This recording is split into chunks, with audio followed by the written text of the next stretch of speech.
수업 마지막 했던 내용 한번 다시 보면은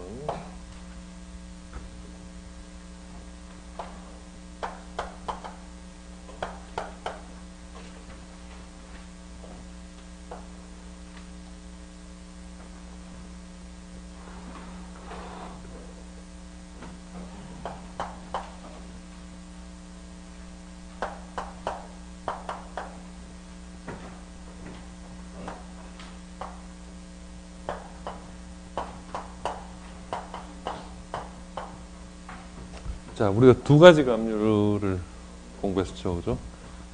이 근저단열 압류는 이론적으로 우리가 세 가지 그 식을 유도하고 전환을 궁극적으로 이 값이 어떻게 나왔을까? 마이너스 G분의 CP 중력 가속도 나누기 스페시픽 히트여서 최종적으로 이 값이 100m당 마이너스 1도 0.98도씩. 자, 이 과정을 뭐 한 1시간 반 정도에 걸쳐서 복잡하게 공부를 했고, 자, 그래서 이 건조단열 감률은 항상 고정되어 있는 값이고 100m당 항상 이 어떤 변화하는 게 환경 감률이라고 했죠, 그죠?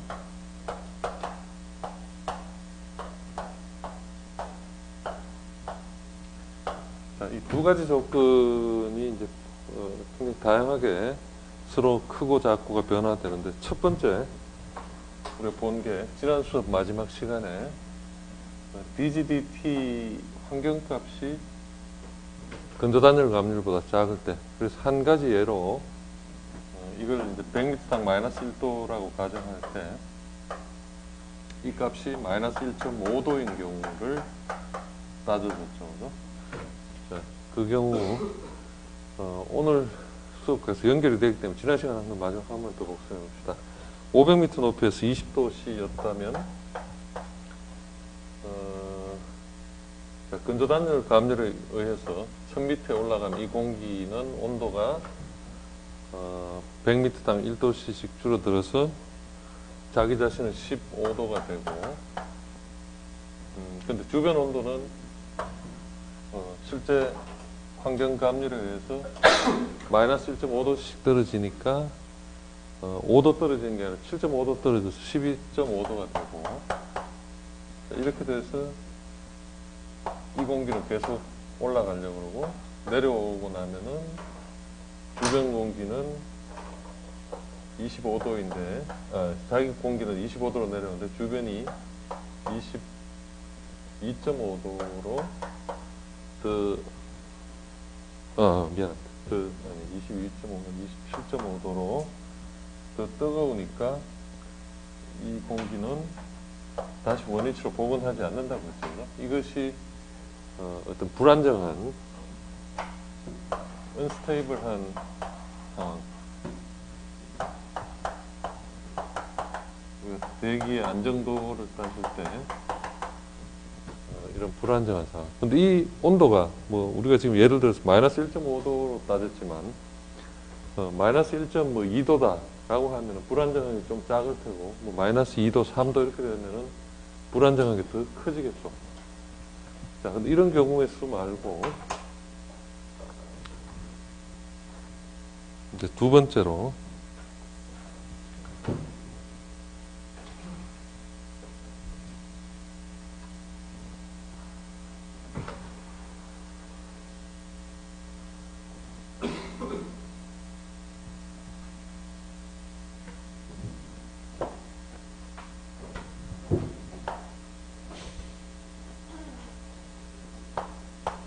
슈퍼가 아니고 이제 sub adiabatic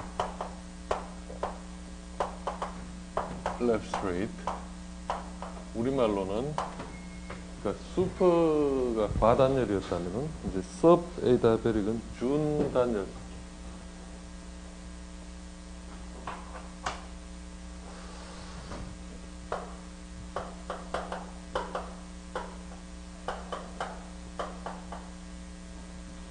준단열 감률이라고 하면은 이때는 예를 들어서 이 양자 간의 관계가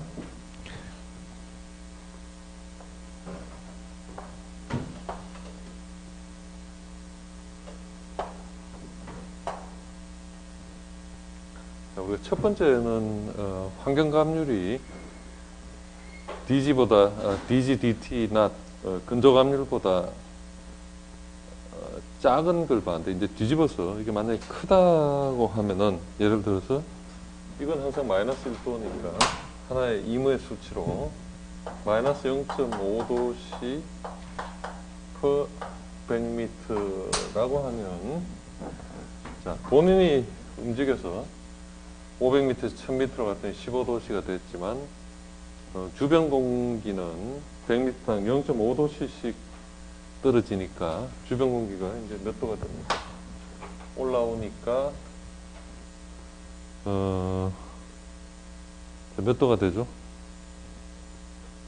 0.5도 떨어지면 17.5도가 됐습니다. 올라왔더니 주변 공기가 더 뜨거우니까 이렇게 되면은 이 움직임이 본인은 차갑고 주변이 뜨거우면은 더 도망갈 생각은 안 하겠죠, 그죠? 제자리 내지는 오히려 내려오거나 약하게. 마찬가지로 이 지표면으로 내려오니까 조금 전에 과단열 감률 상태에서는 주변이 상대적으로 뜨거우니까 자기가 더 내려가려고 했지만 이제는 반대로 어떻게 되죠? 온도가 자 0.5도씩 올라갔죠, 그죠? 온도가 그러면 500m 가면 내려가면은 2.5도 올라가니까 22.5도가 되겠죠. 자, 주변 공기하고 둘러보니까 본인이 더 뜨거우니까 더 내려갈 생각 내지는 붙어 있기보다는 제자리에 있거나 약하게 올라가는 자, 이렇게 준단열 감률에서는 어떤 상황이 됩니까? 조금 전에 어떤 불안정했다면은 이건 상대적으로 물리적인 어떤 변화를 줬을 때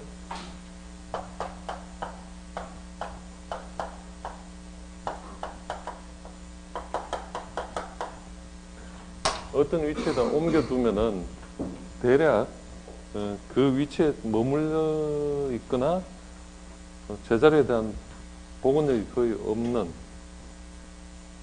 그러니까 조금 전 같으면 이렇게 올렸더니 더 도망가려는 어떤 위치를 계속 변경하려는 지금은 주변보다 자기가 더 쿨하니까 뭐 최소한 의 움직임 어떤 변화가 이제 가장 작은 뉴트럴 시츄에이션. 자, 세 번째가 실제 가장 중요한 케이스인데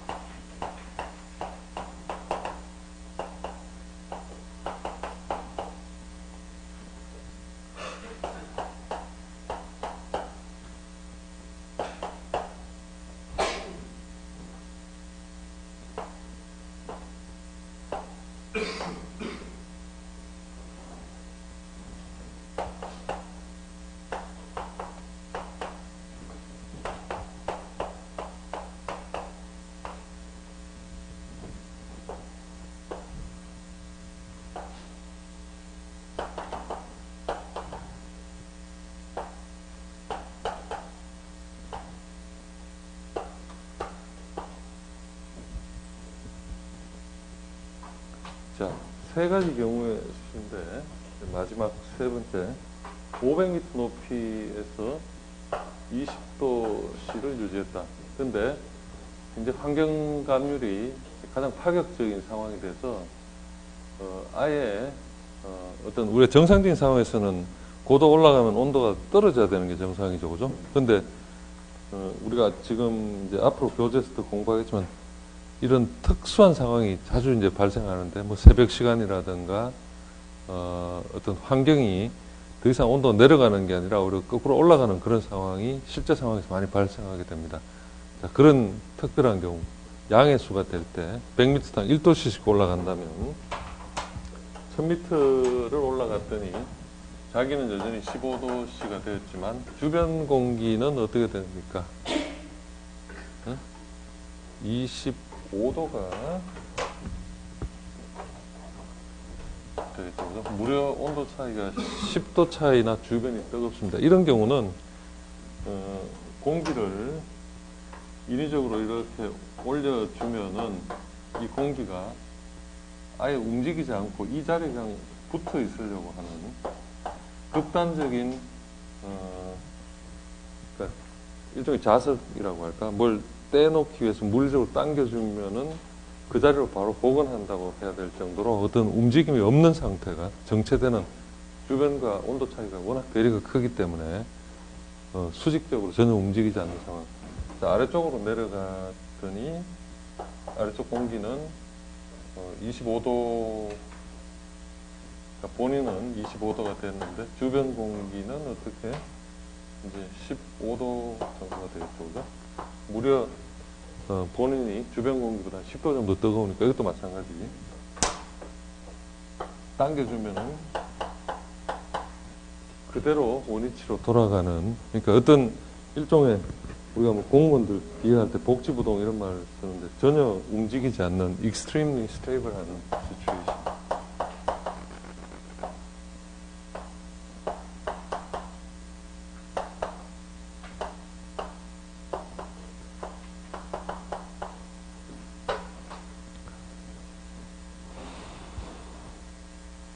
자, 이런 상황이 이제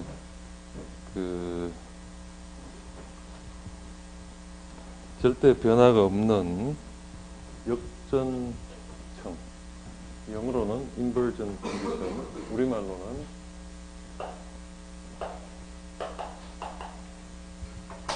역전청이라고 하는데, 교재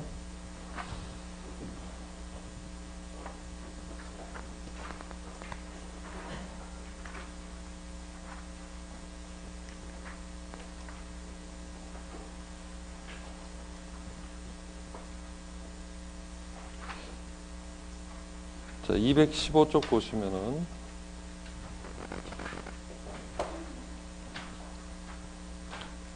대기 안정도가 소개되고, 그 다음에 210쪽 보면은 지금 뭐 지난 시간에도 이 그림을 한번 봤었지만 이제 GT 커브가 나오죠, 그죠?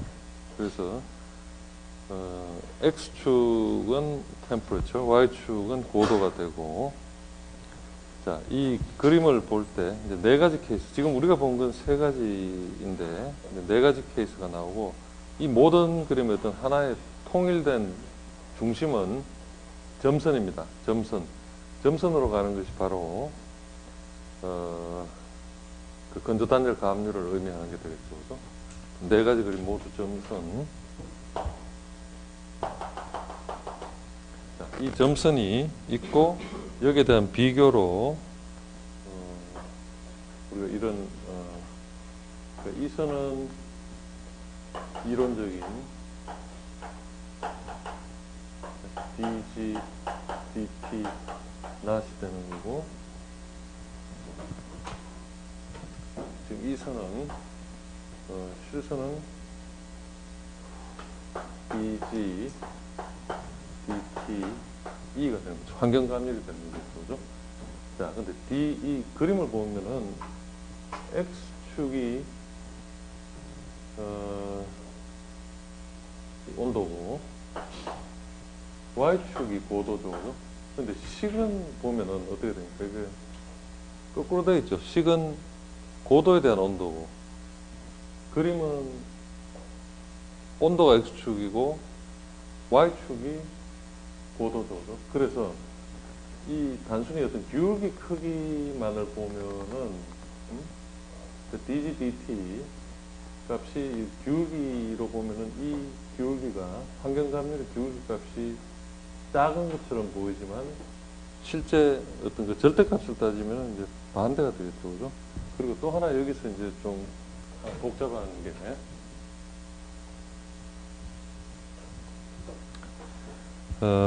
지금 책에 보면 219쪽에 dg, dt,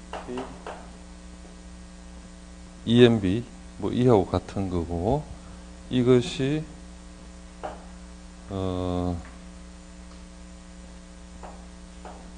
파이 이렇게 표시했습니다. 이게 이제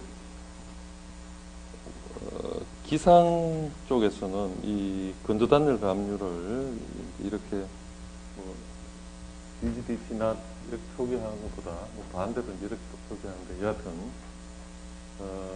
우리가 지금 처음 봤던 케이스, 이론적으로는 100m당 1도가 떨어지지만,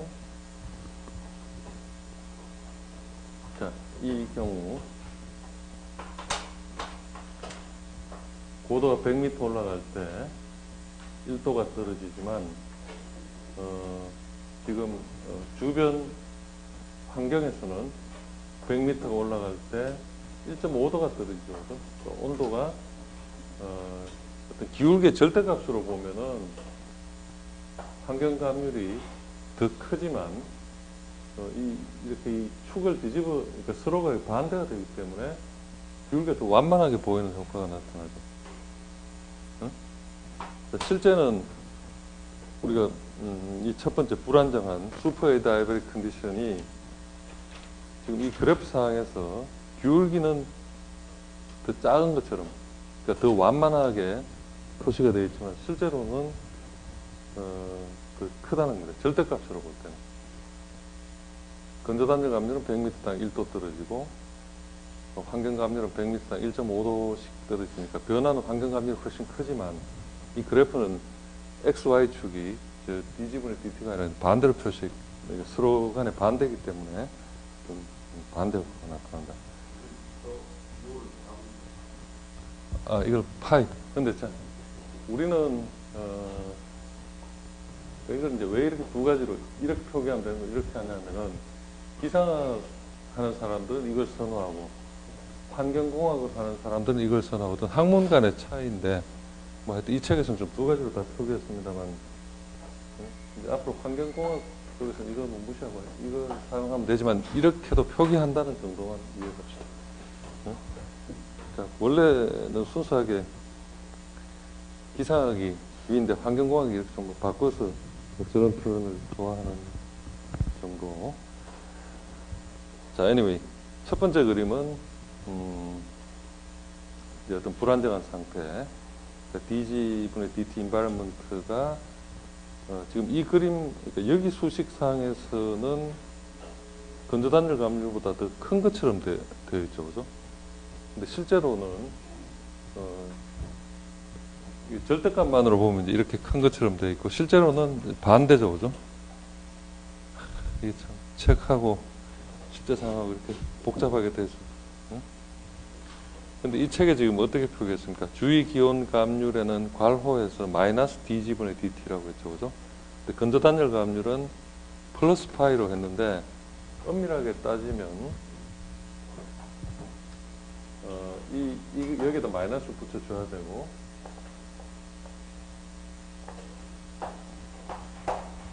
DG분의 DT 굳이 필요 없이, 그죠? 이게 이제 마이너스 1도 내려간다면은 이건 마이너스 1.5도니까 이렇게 당연히 이 값이 클 수밖에 없죠.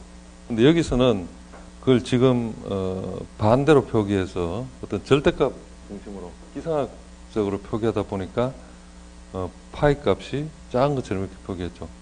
좀 헷갈리긴 하는데 우리는 하여튼 이걸 중심으로 합시다. 이렇게 다 물어볼 테니까. 자, 첫 번째 언스테이블한 상황. 두 번째는 두 개의 감률이 거의 일치하는 조건일 때 완전한 중립. 세 번째 그림이 조금 전에 서브 다이아베릭으로 이야기한 약 안정 준단열 감률에 해당하는 그림이 되겠죠, 그죠? 자, 이 경우에는 환경 감률보다 건조단열 감률보다 환경 감률이 기울기 값으로는 지금 조금 더 가파르게 보이니까 실제로는 더 작다고 보면 되겠죠, 그죠? 네 번째는 환경 감률이 어떤 이 정반대, 오히려 증가하는 그런 시츄에이션이 돼서 우리가 지금 공부했던 거는 1번, 3번, 4번을 내가 예를 들었고, 여기 그림에는 2번 케이스, 중립 케이스가 이제 하나 더 포함됐다 이렇게 보면 되겠죠.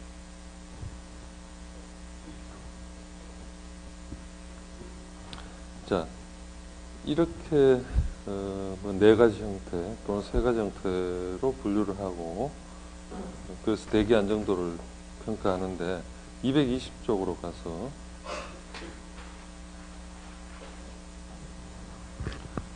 이런 이제 대기 안정을 이야기할 때 가장 핵심적인 게 기온의 연직 분포, 그러니까 어떤 버리크한 분포를 보는 거고, 거기서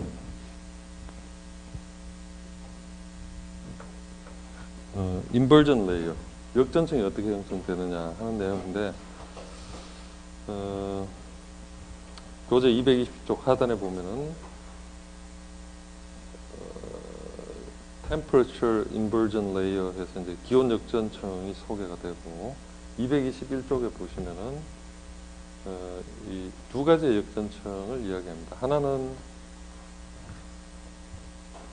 접지 역전층이라고 해서 surface inversion layer, 접지라는 게 땅에 접했다, 그러니까 표면에서 역전층이 형성됐다는 걸 의미하고, 또 하나는 공중에서 형성되는 공중 역전층, elevated inversion layer.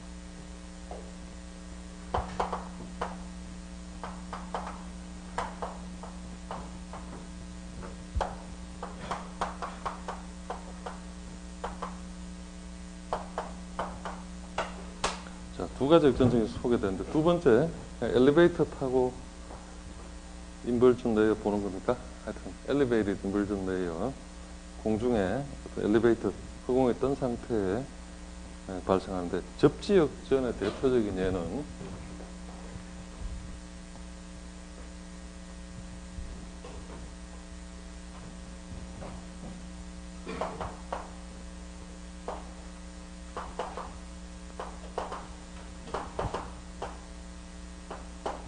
이 2가지 역전층이 상당히 성격이 다른데, 자, 접지 역전의 대표적인 예로 복사 역전을 들 수 있다. radiative inversion. 맑은 날 밤에 지표면에서 발사되는 복사열에 의해서 냉각이 시작이 되고, 지표면에서의 온도는 겉면보다 높은 고도의 온도, 기온보다 더 낮아진다. 따라서 지표면 부근의 기온이 가장 낮고 높이에 따라서 온도가 상승한다. 이와 같은 현상은 주로 맑은 날 해가 진 이후부터 새벽녘에 잘 생기며 지표 수백 미터 고도까지 발생한다. 지금 5-22 그림 보면은 복사 냉각에 의한 접지 역전이 형성되는 그림을 제시했는데, 지금 이 굴뚝의 연기 그림 보시면 2가지 형태가 되죠. 역전층이 형성된 아래쪽에서는 연기가 더 위로 뚫지를 못하고 옆으로 퍼지고 있고, 역전층보다 높은 곳에 있는 굴뚝에서는 연기가 자유롭게 흘러가죠. 그러니까 위쪽에서, 역전층 위쪽에서는 일종의 정상적인 공기 흐름이 유지가 되고, 역전층 아래쪽에서는 더 위로 뚫고 가지 못하는 그런 2가지 프로파일이 나타납니다. 이 교재를 220쪽으로 바로 넘어가서, 220이 아니라 225쪽으로 넘어가서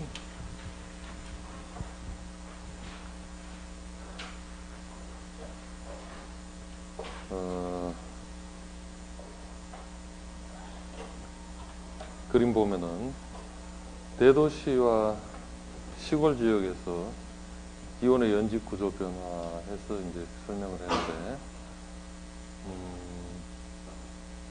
위쪽에 시골 지역 보면은 이 낮 시간대에 꿀뚝, 그러니까 아래쪽 보시면은 이렇게 정상적인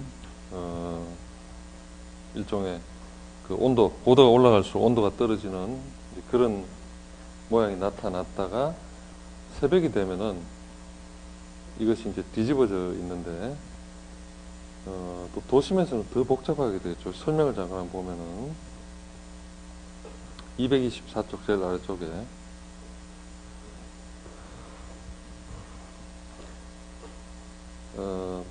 자, 이와 같은 대기 조건, 도시 지역의 낮은 배출원으로부터 배출된 오염물질이 한밤에도 시골 지역에서는 볼 수 없는 훈정형의, 자, 이건 이제 설명이 좀 잠깐 점프를 했는데, 지금 이 225쪽에서 제시하는 그런 이제 큰 틀에서 우리가 열섬 효과, 얼번 히트 아일랜드라는 이제 그런 현상을 설명하는 건데, 자, 낮 시간 동안에 그 자연스럽게 정상적인 건조단열 감질 형태가 됐다가 밤이 되면은 지표면이 어떤 그 열을 반대로 처음에 잃어버리던 게 밤 동안 쌓여가지고 그 열들이 어떤 정상적으로 온도가 떨어지는 게 아니라 거꾸로 땅 쪽에는 온도가 낮아지고 지표면 쪽에서 낮아지고 위로 올라갈수록 온도가 떨어지는, 그러니까 낮과 밤 사이에, 낮 동안에는 과하게 이제 에너지를, 태양 에너지를 받았고 밤에 거기서 다 식으면서 이런 이제 역전층이 형성이 되죠. 근데 문제는 시골 지역에는 어떤 건물 같은 게 없으니까 그런 그 고도의 분포가 정상적인데, 도시에서는 건물들이 많이 들어 있으니까 거기서 뭐 열을 떼고 어떤 더 식지 않는, 밤 동안에도 계속 뜨거우니까 그 온도가 강하기 때문에 지금 이 그림에 보는 것처럼 도심 지역 그림을 보면은 낮 시간에 어떤 정상적인 내려갔다가 밤 시간대에는 시골처럼 이렇게 완전한 역전층이, 지표 역전층이 형성되는 게 아니라 여기에 하나의 반대선이 생기죠. 그러니까 어떤 건물들에서 계속 열을 뿜어내기 때문에 도심 지역, 특히 건물이 많은 곳에서는 이런 그 역전층의 왜곡 현상이 나타나게 됩니다. 자, 그래서 이 설명이 좀 앞뒤로 이제 왔다 갔다 하는데, 224쪽 5-7- 시작하는 거 보면은 도심 지역에서는 시골 지역에 비해 네 번째 줄 높은 기온 분포를 갖는 공기층을 형성하는 도시 열섬 현상이 자주 발생한다. 도시 열섬 현상은 시골과 달리 도심 지역의 지표 거칠기, surface roughness 및 토지 이용 차이로 나타나는 열적 현상 때문에 발생한다.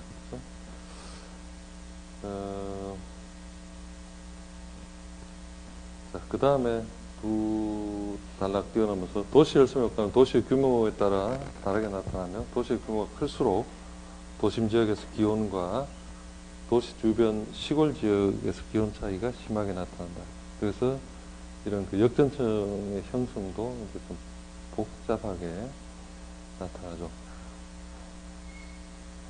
밤 사이, 그러니까 낮 동안에 정상적인 그 기온 분포, 그리고 이것이 밤에는 땅이 식었다가 다시 아침 새벽이 되면 데워지면서 이런 그 정상적인 수직 구조가 깨지고 지표 역전증이 형성되는, 그리고 이것이 왜곡되는 그림, 225- 하단 그림 같은 경우가 바로 어떤 도시 열섬 효과로 설명할 수 있습니다.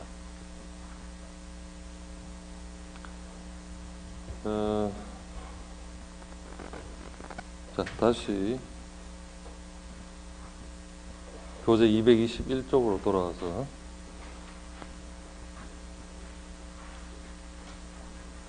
조금 전에 도시 그림을 봤는데 아주 구체적인 설명이 221쪽 세 번째 단락이라고 해야 되나? 그러니까 접지 역전의 대표적인 예로 복사 역전을 들 수 있다. 이 설명 좀 잘 보시도록, 맑은 날 밤에 지표면에서 발산되는 복사열에 의해서 지표의 냉각이 시작되고, 자, 이 말이 가장 중요한 부분입니다. 맑은 날 밤에 지표면에서 복사열을 뿜어내니까 지표는 더 차가워지고, 지표면에서 온도는 그 면보다 높은 고도에서 기온보다도 더 떨어진다. 자, 이것이 이제 정확한 그 접지 역전의 원인을 설명한 말이 되겠죠. 그러니까 낮 동안 받았던 열을 이제 과하게 밤에 잃어버리니까 이런 이제 반대 구조가 형성이 된다는 거죠. 따라서 지표면 부근의 기온이 가장 낮고 높이에 따라서 온도가 상승하는 이런 왜곡된 현상이 나타나고, 근데 이런 왜곡된 현상은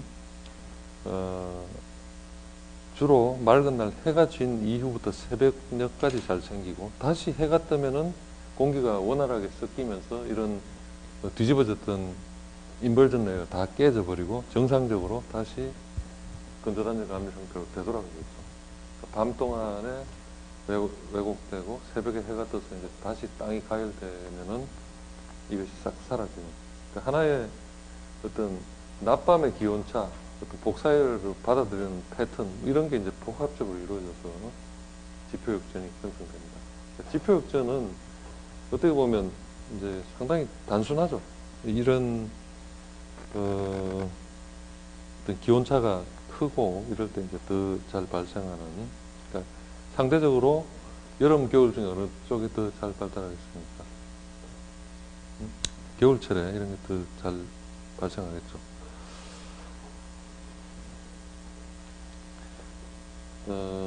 자, 접지 역전이 이런 그 복사열이 받는 패턴이 왜곡되는 현상이고, 또 도시는 이것이 한 번 더 왜곡돼서 지표면이 이런 복사 역전, 아니, 그러니까 지표의 접지 역전이 한 번 더 뒤집어지는 왜곡되는 현상이 바로 urban heat island. 정상적인 뒤집어짐이 있어야 되는데 도심에서는 그것이 한 번 더 이렇게 뒤집어진 것 속에 또 한 번 더 뒤집어지는 그림, 이것을 이제 쉽게 우리가 보는 관점에서는 그걸 이제 urban heat island라고 이야기할 수 있습니다.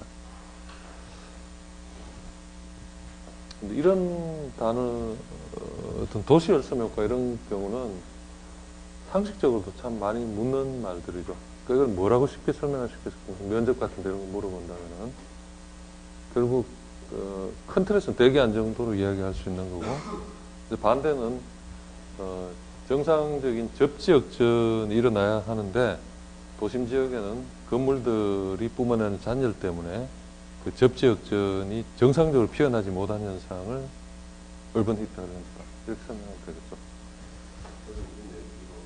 중요하다고 말씀. 그리고 맑은 날 밤에 지표면에서 발산되는 지표 냉각이 시작된다고. 복사열에서 지표 냉각이 시작된다면 그 지표면에서 열이 빠진다는 말이죠. 그렇지. 그러니까 지표가 가지고 있는 열을 잃어버리니까, 응?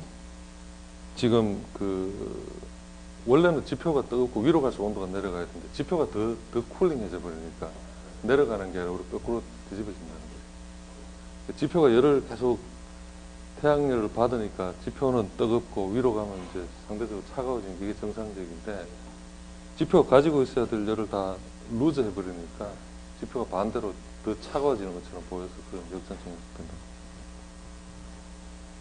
그런데 도심에서는 사람들이 밤새 뭐 술 마시고 놀고 뭐 건물 불 에너지 넣고 이러니까 그게 덜 잃어버리니까 이 그림이 이제 이렇게 225쪽 보면은 도심 쪽 밤은 이렇게 또다시 꺾이잖아요. 정상적으로 역전층이 아니라 역전층 안에 한 번 더 왜곡이 일어난다는 거죠.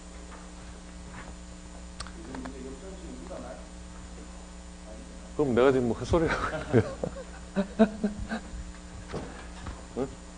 아니 겨울철에 무슨 대기오염이 심하고 어쩌고저쩌고 하는 게 다 이런 역전성 때문에 일어나는 거고 한데 내가 지금 뭐 무슨 소설을 이야기하는 거야? 소설 쓰는 거야? 실제 상황이 실제 상황. 자, 그 역전성이 왜 일어나는가? 자, 그럼 좀 더 구체적인 증거를 보도록 합시다. 일단 접재 역전 이야기했고 침강 역전은 221쪽 하단에 침강 역전은 공중 역전의 전형적인 예로 볼 수 있다. 맑은 날 고기압의 중심부에서 공기층이 서서히 침강하면서 하층부에서는 공기가 발산하고 단열 압축에 의해서 하강하는 공기가 가열되면서, 그러니까 단열 압축 이게 중요한데 하강하는 공기가 가열되면서 역전 현상이 일어난다. 그죠? 자, 그림 5-23에서 보는 것 같이 이 층은 매우 안정하므로 하층에 대기해서 덮개 역할을 해서 자, 지금 222쪽 보시면 그림이 지금 3개 층이죠. 지표에서 정상적인 감소, 그 다음에 이제 하나의 역전층이 허공에 형성이 됐고 또 더 위로 올라가면 다시 역전층이 깨지면서 정상적으로 온도 강화되는.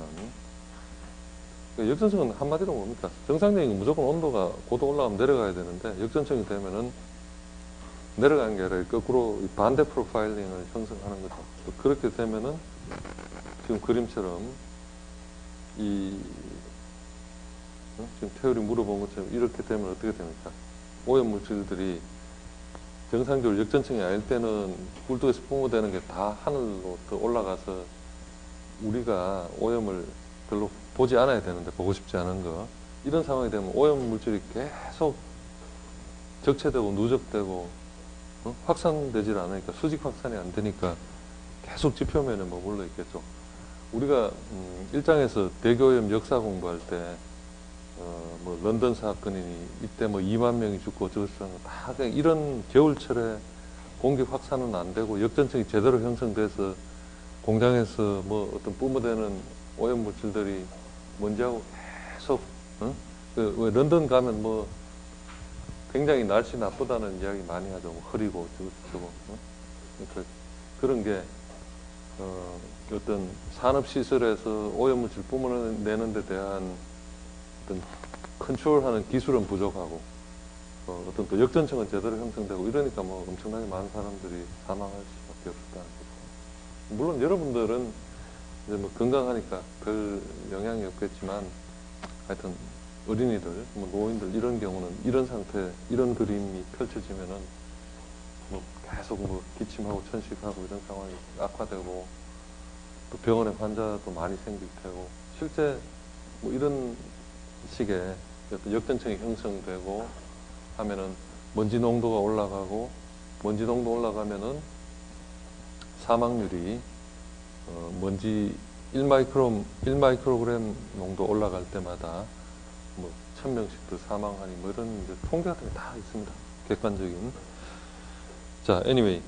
근데 우리가 정말 보려고 하는 모든 핵심은 223쪽에 내용이 다 요약이 되어 있는데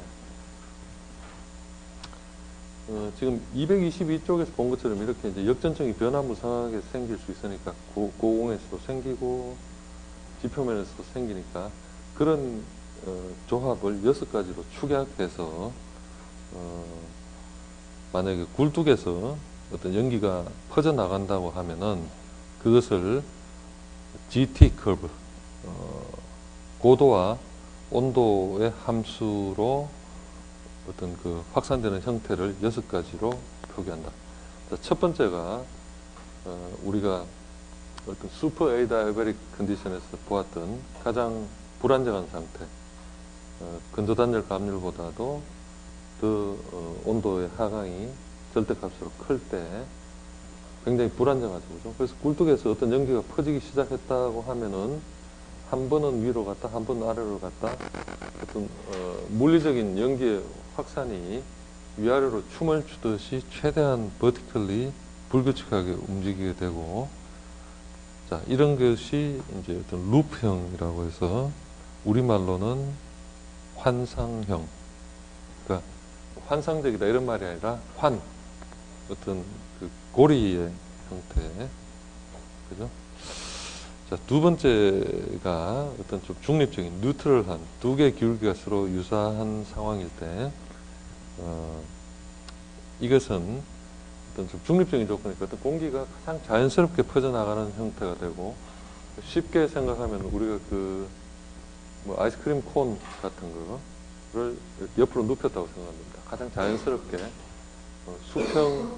수평, 수직, 거의 균질하게 어떤 종의 형태로 쫙 퍼져나가니까 거리에 따라서 일정하게 넓혀가면서, 그러니까 아이스크림 콘 먹는 거 옆으로 눕혔다 이렇게 하나의 원추 꼴이 되는 거고, 세 번째가 이제 부채형인데 가장 전형적인 역전층 조건에서 연기가 확산되는 겁니다. 이때는 공기는 최대한 오징어처럼 납작해지겠죠. 그래서 뭐 일종의 키 큰 사람, 아닌 사람, 뭐 부피 성장 뭐 이런 표현도 하죠. 하여튼 이때는 위로는 더 갈 수가 없고, 그러니까 위아래로 그냥 프레스로 찍어 누르듯이 하니까 옆으로만 쫙 펼쳐지니까 우리가 붙여가지고 이렇게 뭐 바람 붙이듯이, 그래서 이 굴뚝이 퍼져나가는 위에서 보면은 하나의 어떤 부채살 펼쳐진 것처럼 쫙 펼쳐져서 어떤 그런 모양이 되겠죠. 그죠?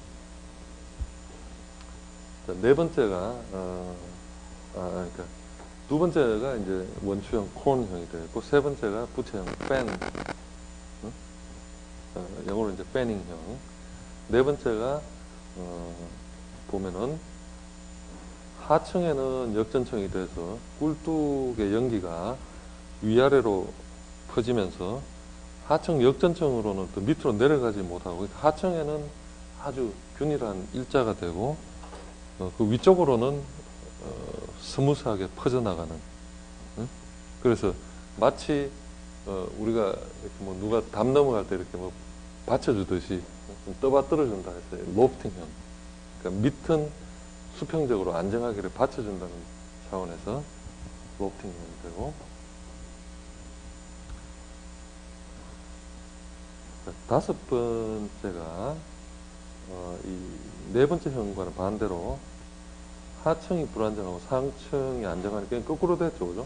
위는 다져주듯이 균질하고 아래쪽으로는 마음대로 출렁출렁이는 이런 형태가 돼서, 이것은 우리가 퓨미게이션형에서 훈정형이라고 표현합니다. 그러니까 1번, 2번, 3번은 우리가 과단열, 준단열, 역전층 뭐 이런 어떤 단순한 형태였고, 4번, 5번은 이제 어떤 믹스업된 그런 두 가지가 이제 동시에 존재하는 형태가 되겠고, 여섯 번째 구속형 해서 이것은 하단과 상단이 정상적인 흐름, 그리고 중간이 역전층이 형성된 이런 세 가지에 교차하는 형태가 되다 보니까, 자, 이건 이제 모양이 어떻게 됩니까? 가장 위쪽과 아래쪽은 평형한 형태가 되고, 그 높이에 가기 전까지 연기는 마음대로 자유롭게 널뛰는, 펼쳐져 나가는 이런 형태가 되죠. 그죠? 그래서 이 이제 그림은 우리가 어떤 그 연기를 설명하는데, 어떤 연기 확산을 설명하는데 굉장히 중요한 단서가 되고, 실제 이렇게 그 큰 굴뚝에서 보면은 뭐 이렇게 이론적으로 6개로 깔끔하게 떨어지진 않고 조금 더 이제 변형되긴 하지만, 큰 틀에서는 우리가 이렇게 분류하고, 이 틀들 중에 어디에 가까우냐. 그러니까 뭐 연기가 퍼져나간 거 여러분들이 이제 봤다. 여름날 아주 공기 혼합이 좋은 상태가 되면은 1번 불안정 형태처럼 연기가 위아래로 너울너울 뭐 춤추고 날아다니겠죠, 그죠? 그렇지 않고 뭐 어떤 구속형 같이 되면 겨울철 같은 경우는 이런 뭐 구속형 같은 게 잘 생길 테고 오전에 보면은 어느 정도 이렇게 청을 형성해서 간다든가. 자, 중요한 건 이런 뭐 이론적인 내용들이 대기 환경 기사 같은 시험 볼 때는 이제 거의 필수적으로 묻는 뭐 그런 내용들입니다. 공무원 시험 같은 것도 그렇고 환경공학 시험도 그렇고 그래서 하여튼 좀 잘 공부하도록 하고, 원래는 오늘 숙제를 좀 내야 되는데 생각보다는 이 설명하는 게 조금 길어져서 아무래도 월요일 날 내가 숙제 내야 될 것 같은데, 하여튼 지금 우리가 맛보기에 공부를 많이 했고 정말 제대로 된 이론들은 이제부터 시작입니다. 지난 시간 우리가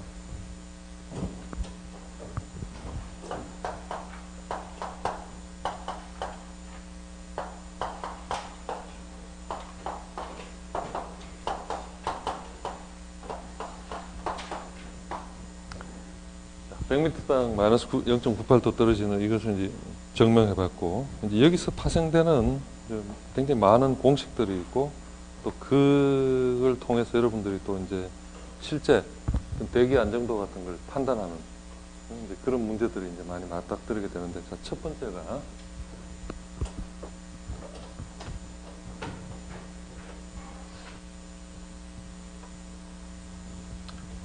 내가 좀 번호 붙이는 게 약간 일관성이 없어서 미안합니다만 5-5로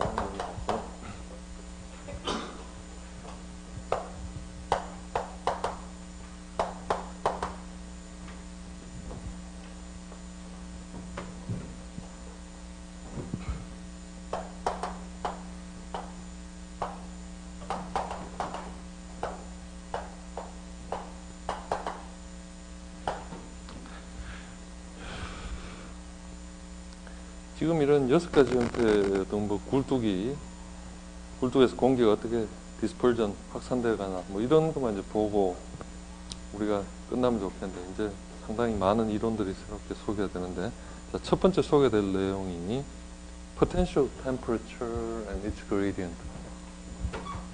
우리 potential이란 말이 어떤 의미로 사용합니까?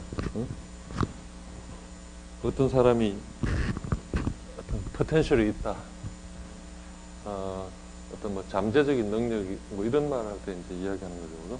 그래서 온도에다가 이런 말을 지금 포텐셜이라는 말을 붙였는데, 온도에서는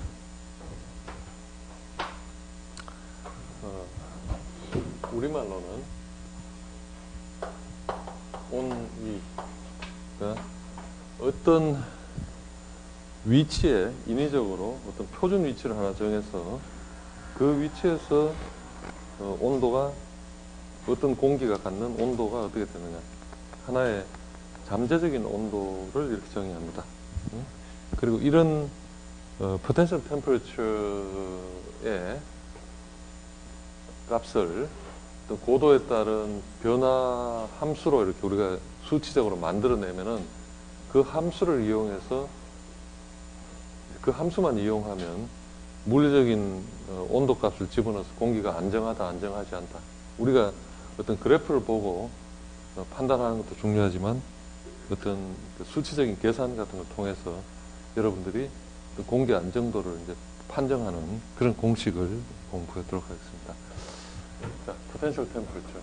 그리고 그에 대한 구배, gradient.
자, 우리가 정상적인 온도를 T로 표시하죠. 뭐 켈빈 온도라고 칩시다.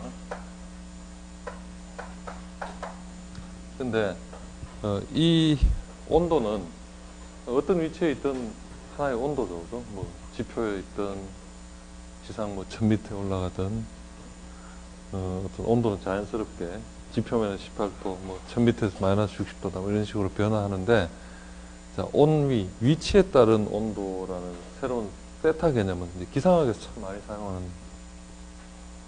용어인데, 어떤 이 레퍼런스, 이 P0과 세타는 서로 어떤 일치하는 그런 조건이고, T는 P하고 일치한다고 이렇게 볼 수가 있는데, 자, 어떤 압력을 갖는 온도 값은 임의의 압력, 여기서 이제 1000mB라는 임의 압력일 때 몇 도가 되느냐, 어떤 일종의 비례식 같은 관계가 되죠, 그죠?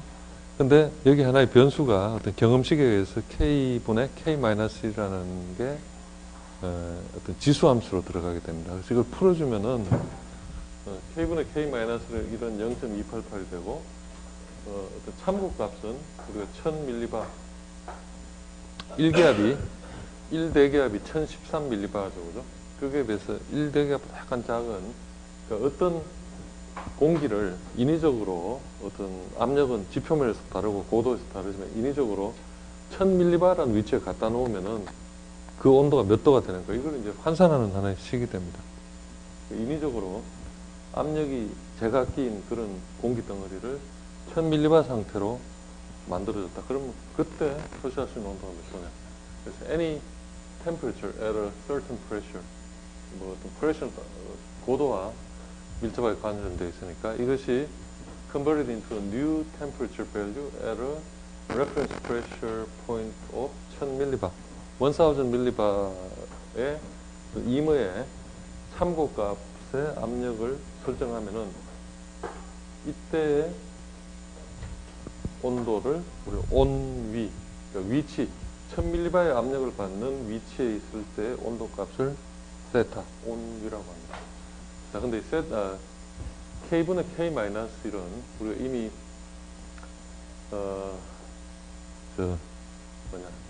adiabatic lapse rate 구할 때 CP는 CB 플러스 R을 공식 봤고, 여기서 B열의 B를 K라고 했죠, 그죠? CP 나누기 CV고, K 값은 뭐 이렇게 이제 구하면 되고, 저 지수 함수로 들어가는 부분이 K분의 K-1이니까 1 빼기 K분의 1이고, 이 값은 0.288이 됩니다. 그래서 온위 자체는 아주 심플하죠. 어떤 압력을 주면은 이 공식을 통해서 쉽게 환산할 수가 있겠죠.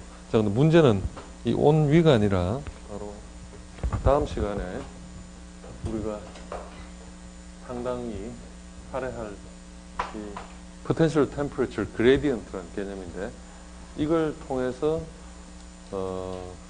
우리가 어떤 대기 안정도를 유추하는 좀 다음 한 단계 더 업그레이드된 공식, 이론 이런 걸 보게 될 거고, 그 내용들이 좀 끝나면 아마 퀴즈를 한번 마지막 퀴즈에 해당하는 부분들 보게 될 거고, 또 그 내용이 기말고사에서 굉장히 큰 중요한 축으로 질문하게 될 겁니다. 자, 그래서 오늘 꼭 숙제를 내고 싶었지만 내가 설명을 숙제 때문에 너무 빨리 하면 여러분들 좀 혼란스러울 것 같아서 숙제나 그런 건 다음 월요일 날 내가 제출할 테니까 최소한 오늘 공부한 것까지는 좀 잘 보도록 합시다. 자, 이상.